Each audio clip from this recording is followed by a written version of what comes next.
সময়ে ভালো কাজ করতে পারা এগুলো আমাদের জন্য ইমানের অত্যন্ত গুরুত্বপূর্ণ একটি বিষয়। আলহামদুলিল্লাহ। তাহলে আসি সামনে হজ্জের মৌসুম।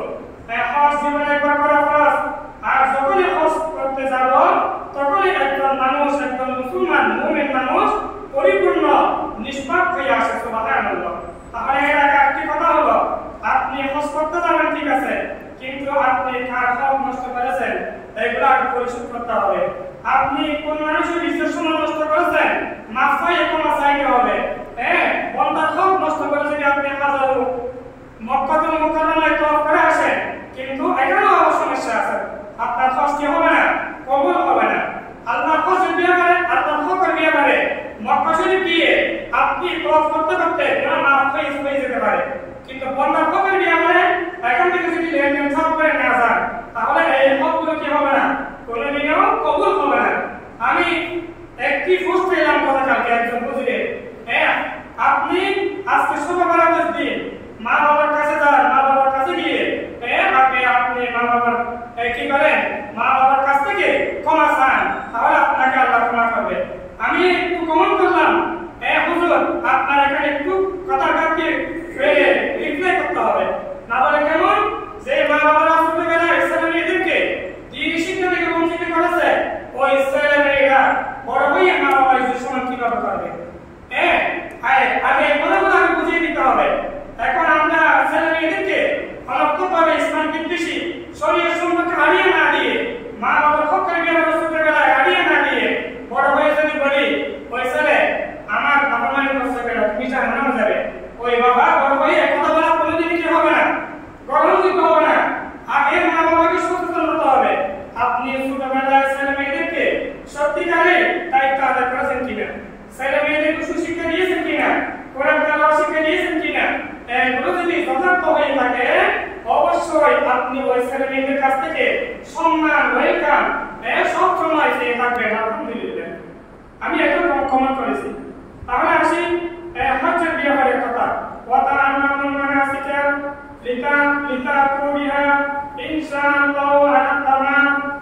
প্রিয় নবী মুহাম্মদ রাসূলুল্লাহ সাল্লাল্লাহু আলাইহি ওয়াসাল্লাম ইরশাদ ফরমায়েন, তোমরা জেনে শুনে গুরুত্ব সহকারে হজ করতে যাবে ঠিক আছে। হজ্জের গুরুত্ব, হজ্জের ওয়াজিব, হজ্জের ফরজ, হজ্জের সুন্নাতগুলো ভালোভাবে জেনে শুনে ওই মক্কা মদিনায় যেতে হবে। শুধু আমার টাকা পয়সা পয়সা হয়েছে মন চাচ্ছে ওখানে যেলেও হবে না, আগে এখান থেকে কিছু লেখাপড়া করে যেতে হবে।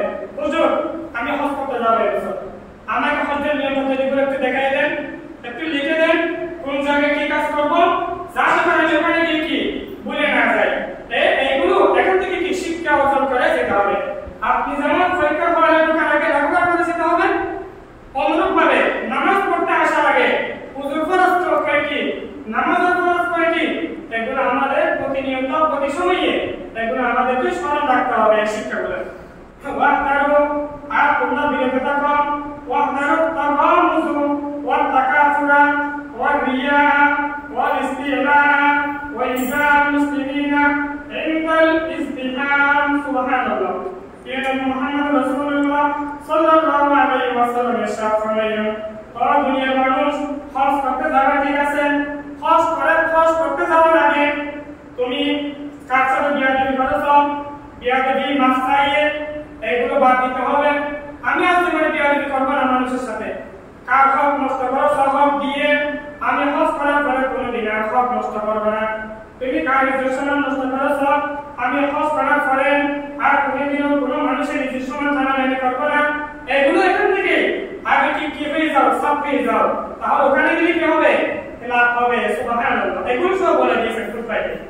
হিংসা, বেনামাজি, সুদ, ঘুষ, ইসলাম বিদ্বেষী যে অভ্যাসগুলো খাসলতগুলো আছে তোমার, এগুলো তোমার পরিপূর্ণতা শুদ্ধ আছে কিনা, হয়ে যাচ্ছে কিনা, এগুলো নাকি হজ করার পর আবার তোমার এই খাসলতগুলো আবার আসবে, মানুষের উপর জুলুম করবে, এগুলো যদি হয়ে থাকে আবার হজ করার পরে মনে করতে হবে তোমার হজকে হয় নাই, কবুল হয় নাই। নাউযুবিল্লাহ। যেমন আল্লাহ রাব্বুল আলামিন বলেছেন, ইন্নাস সালাতা তানহা আনিল ফাহশাই ওয়াল মুনকার। নামাজ সব অন্যায় অপরাধ থেকে বিরত রাখে এই নামাজ। তাহলে বুঝতে হবে, তাহলে একজন মানুষ নামাজ পড়ে, নামাজ সীমা টেনে নামাজ পড়ার পরে গালিগালাজ করে বাইক হওয়ার পরে নামাজ পড়ার পরে ব্যবসায়ী ভেজাল দেয় মিথ্যা কথা বলে এগুলো করে